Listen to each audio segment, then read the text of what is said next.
عرب سرزمین پر ان 18 خوبصورت نوجوان لڑکیوں کے ایک ہی وقت میں جنازے ادا کیے گئے۔ ان لڑکیوں کو موت بھی ایک ہی وقت میں آئی۔ اگر آپ تصاویر دیکھیں، ونڈو کی ایک سائڈ پر کوہرام مچا ہوا ہے، بڑی تعداد میں لوگوں نے نماز جنازہ میں شرکت کی۔ سوال یہ ہے کہ ان 18 خوبصورت نوجوان لڑکیوں کو ہوا کیا؟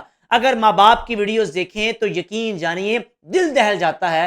مائیں تڑپ تڑپ کر رو رہی ہیں، اپنی بیٹیوں کو یاد کر رہی ہیں۔ اگر ان 18 نوجوان لڑکیوں کی بات کی جائے، یہ حجاب کرتی تھیں، پردہ کرتی تھیں، رزق حلال کماتی تھیں، کوئی انہوں نے کسی کا دل نہیں دکھایا تھا، کوئی ایسا کام نہیں کیا تھا کہ ان کو سزا دی جاتی ہے، ان کو مار دیتے تھے، ایسا کچھ بھی نہیں تھا۔ ان لڑکیوں کو حادثاتی موت آئی۔ لیکن یہ موت آئی کس طرح؟ تفصیلات میں آپ سے شیئر کروں گا۔ اگر ان لڑکیوں کی عمر کی بات کی جائے تو 14 سال سے لے کر 22 سال ان کی عمر بنتی ہے۔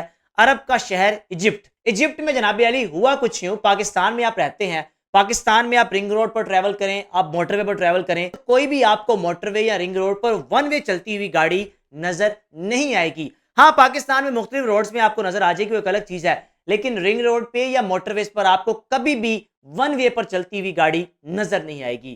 یہ نوجوان لڑکیاں انگور کی فیکٹری میں کام کرتی تھی، یعنی انگوروں کو چن چن کر ان کے پیکٹس بنانا، آگے پروسیس کرنا، یہ ان کا کام تھا۔ اور روزانہ کی بنیاد پر گاڑی نے ان کو لے کر جانا اور گاڑی نے ان کو اپنے اپنے گھر میں ڈراپ کر دینا۔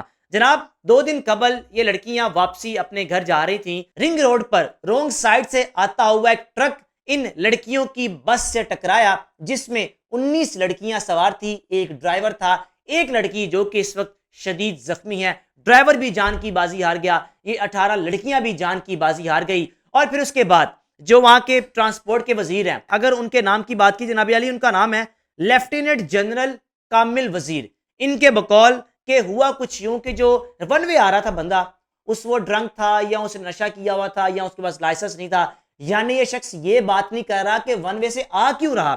اس شخص نے باقاعدہ رنگ روڈ پر چلتی ہوئی گاڑی میں بیٹھ کے ویڈیو بنائی، بتایا کہ قصور اس کا یہ تھا کہ اس کے پاس لائسنس نہیں تھا اور وہ ڈرنک تھا، اسے نشہ کیا ہوا تھا۔ وہ شخص اس بات کا جواب نہیں دے رہا کہ ون وے پر کیوں آیا، وہ شخص جواب یہ دے رہا ہے کہ اس کے پاس لائسنس نہیں تھا، یعنی اندھیر نگری چوپٹ راج۔ اور پھر اس کے بعد جب یہ وزیر متاثرین کے پاس پہنچا، جن کی بیٹیاں دنیا سے رخصت ہوئی، نماز جنازہ میں شرکت کرنے کی کوشش کی، تو وہاں کے لوگوں نے اس شخص کو نماز جنازہ میں شرکت نہیں کرنے دی۔ اس کو کہا یہاں سے بھاگ جاؤ، یہاں سے دفع ہو جاؤ، تم ہمیں یہاں پر ایک لمحے کے لیے بھی نظر نہ آؤ۔ تو آپ ونڈو کی ایک سائڈ پر دیکھ رہے ہیں، جس گاڑی میں یہ وزیر آیا اسی گاڑی میں یہ وزیر چلتا بنا۔ عادل تنویر صاحب نے یہ ویڈیو شیئر کی اپنے یوٹیوب اکاؤنٹ پہ، اپنے فیس بک اکاؤنٹ پر، تو دکھایا بھی کہ کس طرح اتنا بڑا حادثہ ہونے کے بعد بھی آج بھی ایجپٹ کی رنگ روڈز اور موٹر ویز پر لوگ ون وے کی کس طرح خلاف ورزی کرتے ہیں۔ اب جناب علی ساتھ ہی ساتھ ایک اور بھڑک ماری لیفٹیننٹ جنرل کامل وزیر صاحب نے۔ جب ان سے استعفے کا مطالبہ کیا گیا تو کہنے لگے میں استعفیٰ تو کبھی بھی نہیں دوں گا، میں تو یہاں پر تحیات ہوں، میں کبھی بھی استعفیٰ نہیں دوں گا۔ لیکن اگر وزیر کی بات کی جائے، پاکستان کی بات کی جائے یا کسی بھی ملک میں، تو ایک ٹینیور ہوتا ہے کہ آپ نے 4 سال، آپ نے 5 سال کی حکومت ہے، آپ نے 13 سال وزیر رہنا ہے۔ لیکن یہ لیفٹیننٹ جنرل وزیر صاحب کہتے ہیں کہ میں تحیات مصر میں محکمہ ٹرانسپورٹ کا وزیر رہوں گا، مجھے کوئی بھی گھر نہیں بیچ سکتا، جب میرا دل چاہے گا میں چھوڑوں گا، وگرنہ ساری زندگی میں اس محکمے کا وزیر رہوں گا۔ یہ خوبصورت پھول جیسی لڑکیاں جو رزق حلال کماتی ہیں۔ ونڈو کے ایک سائڈ پر آپ تصاویر بھی دیکھ رہے ہیں، جس روز یہ حادثہ پیش آیا یہ لڑکیاں وہاں پر کام کر رہی ہیں، حجاب کیا ہوا ہے، اپنے آپ کو پردے میں رکھا ہوا ہے اور اس کے حلال کما رہی ہیں۔ ایجپٹ میں جتنی غربت ہے، سعودی عرب میں جتنی غربت ہے، آپ نہیں جانتے۔